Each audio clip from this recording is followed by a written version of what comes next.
नमस्ते। इसके अगले वीडियो के अंदर हमने पृथ्वी की ऋतु परिवर्तन के बारे में चर्चा की थी। उसके अंतर्गत जो हमने जाना था उसको यहाँ पर इस फिगर से समझ लेते हैं। ठीक है, कि ये जो तुम्हारी किताब के अंदर फिगर दी गई है इसके अंदर यहाँ देख सकते हो ये पृथ्वी है। ठीक है, उसके साथ ये भी पृथ्वी है। अब सूर्य की किरणें, ये सूर्य है, इसकी किरणें यहाँ सीधी पड़ती है, यहाँ भी सीधी पड़ती है। ठीक है, तो अब क्या लिखा है कि 22 दिसंबर को सूर्य की किरणें मकर रेखा पर, पहले तो ये कर्क रेखा है, ये विषुववृत्त रेखा है और ये मकरवृत्त रेखा, यहाँ पर भी कर्क, विषुववृत्त और मकरवृत्त रेखा। ठीक है, तो 21 दिसंबर को सूर्य की किरणें मकर रेखा पर सीधी पड़ती है। 21 दिसंबर को सूर्य की किरणें सीधी कहाँ पड़ेगी? मकर वृत्त पर। जब यहाँ पर सीधी पड़ेगी तो क्या होगा? यहाँ पर तिरछी होगी, तो इस वजह से कर्क वृत्त पर क्या होगी? गर्मी, ठंडी का अनुभव होगा। और 21 जून को सूर्य की किरणें कर्क वृत्त पर सीधी पड़ेगी, जिसकी वजह से मकर वृत्त पर तिरछी पड़ती है। तो उस समय क्या होगा कि यहाँ पर गर्मी का अनुभव होता है। और भारत कहाँ पर आया हुआ है? तो भारत कर्क वृत्त पर आया हुआ है, इस विस्तार के अंदर भारत आया हुआ है, इसलिए भारत को 22 दिसंबर को ठंडी का अनुभव होता है और 21 जून को क्या होता है? गर्मी का अनुभव होता है। और 21 जून क्या होता है? सबसे बड़ा दिन। ठीक है, इसको याद रखना, 21 जून सबसे बड़ा दिन। और इसी दिवस कौन सा दिन मनाता है? योग दिवस मनाया जाता है। ये सिर्फ जानकारी के लिए दर्शाया गया है। ठीक है, तो ये पूरा हो गया ऋतु परिवर्तन का मुख्य कारण कि यहाँ पर पृथ्वी अपनी दूरी पर 23 डिग्री, ये जो इसकी भ्रमण कक्षा है उसके अंतर्गत, तो भ्रमण कक्षा के अंदर 65 डिग्री का एंगल बनाती है। अब आगे बढ़ते हैं तो दूसरा मुद्दा प्रभाव के बारे में चर्चा करते हैं कि भाई इसका पहले दो मुद्दे हो गए, उसमें पहला कारण, दूसरा ऋतु परिवर्तन। अब तीसरा मुद्दा है प्रभाव। परिभ्रमण और परिक्रमण गति का सीधा प्रभाव मानव जीवन के भोजन, पोशाक और निवास पर पड़ता है। परिभ्रमण और परिक्रमण की गति का सीधा प्रभाव मानव जीवन के भोजन, पोशाक और निवास पर पड़ता है। जानते हो कि भाई ठंडी के काल के अंदर हम ठंडा नहीं खाते, गर्म खाना शुरू कर देते हो। गर्मी के काल के अंदर हम ठंडा खाना शुरू करते हैं और बारिश की सीज़न के अंदर दोनों चलता है।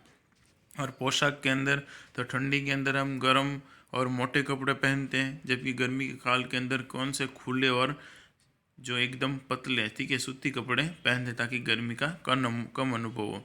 उसके पश्चात निवास स्थानों के अंदर भी इसका प्रभाव पड़ता है।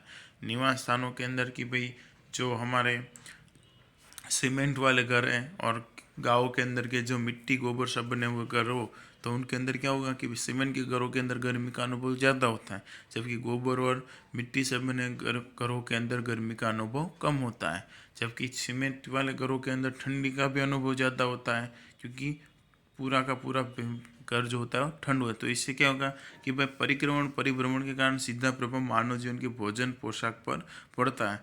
ठीक है, और जानते हो शीत ऋतु के अंदर लोग अच्छे अच्छे और बढ़िया बढ़िया खाना का इस्तेमाल करते हैं ठंडी के काल के अंदर। ठीक है, क्योंकि ठंडी के दिनों के अंदर भूख भी ज़्यादा लगती है और गर्मी के दिनों में इतनी भूख लगती नहीं है। तो ये क्या है? परिभ्रमण और परिक्रमण के कारण मानव जीवन पर पड़ने वाला प्रभाव है। उसके पश्चात मौसमी जलवायु देशों में ऋतु अनुसार दिशा बदलने वाली ठंडी और गर्मी के मौसमी पवनों का ऋतुगत मौसम पर गहरा प्रभाव डालते हैं। मौसमी जलवायु वाले देशों में ऋतु अनुसार दिशा बदलने वाले ठंडी और गर्मी के मौसमी पवनों का ऋतुगत मौसम पर गहरा प्रभाव पड़ता है।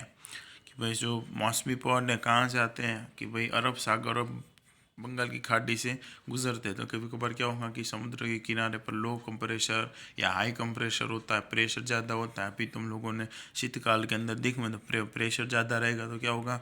वहाँ से ठंडी मानसूनी हवा आती है और कभी कभार ठंडी के सीजन काल के अंदर क्या होती है? बारिश भी लाती है। अभी बीच में बारिश हुई थी, आप सबने देखा था।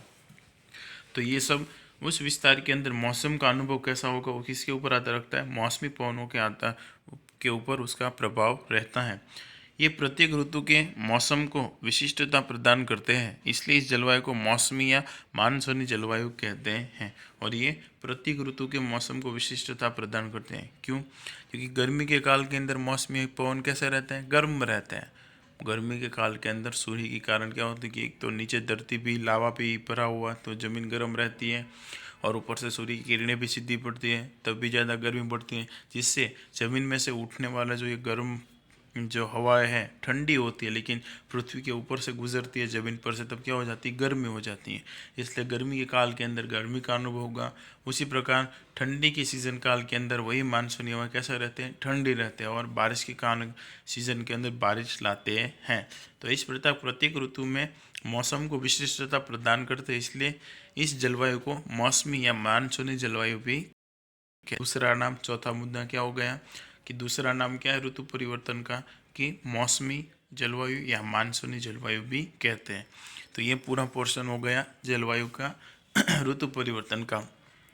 इसके अंदर कुछ समझ में ना आया हो तो आप लोग बेझिझक बता सकते हो, और इसमें जो बोले थे शॉर्ट क्वेश्चन याद रखना, ठीक है? 22 दिसंबर, 21 जून, ठीक है? और प्रभाव किसके ऊपर पड़ता है? मानव जीवन के कौन कौन सी चीज़, तो भोजन, पोशाक और निवास पर इसका प्रभाव पड़ता है।